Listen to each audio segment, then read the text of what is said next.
Joining us now is Gayle Tzemach Lemmon, an author, journalist, and senior fellow at the Council on Foreign Relations. She has written extensively on women's issues in Afghanistan, most recently in her book, The Daughters of Kobani.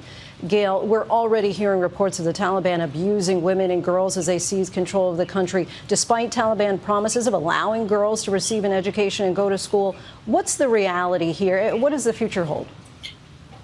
Afghanistan was always a dueling vision of the future. You had the Taliban with this worldview, and then you had girls who were really battling against nearly every obstacle with extreme courage. A young woman who got the highest college admission score, who had narrowly missed being targeted in a bombing of her SAT prep center.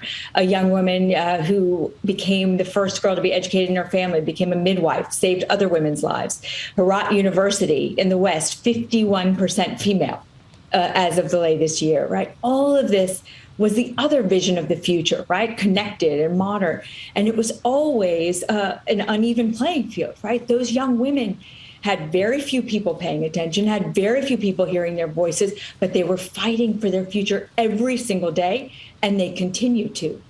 And now I think it's about how do we create space to first make sure we help get to different places and to safer places, young women who have been very much a part of the NATO and U.S. effort this past several decades.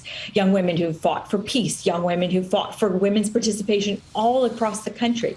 I remember being at the Kabul conference in 2010, I believe, and watching women really fight to have a voice, to have a say in their own future. And now I've been talking to young people who are moving homes because their friends are telling them that the Taliban takes girls, moving homes at night because their friends are saying that it's not safe to be here. I want to bring Martha Raddatz back in. Martha, I believe you have a question for Gayle.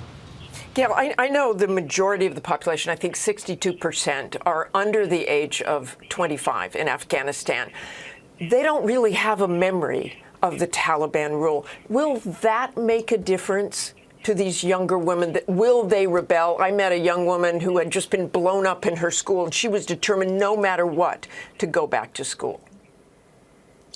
Fear reigns the streets right now. I talked to a young woman last night who said that, Sho was sending me videos and he was talking to me about what the future holds. And she said, can I ask you a question? And I said, yes, of course. And she said, why don't more people care?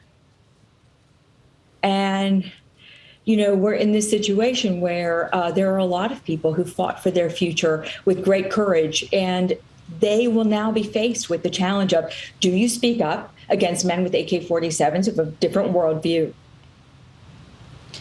Martha, stand by for us, if you will. Gayle, thank you. Hi, everyone. George Stephanopoulos here. Thanks for checking out the ABC News YouTube channel. If you'd like to get more videos, show highlights, and watch live event coverage, click on the right over here to subscribe to our channel. And don't forget to download the ABC News app for breaking news alerts. Thanks for watching.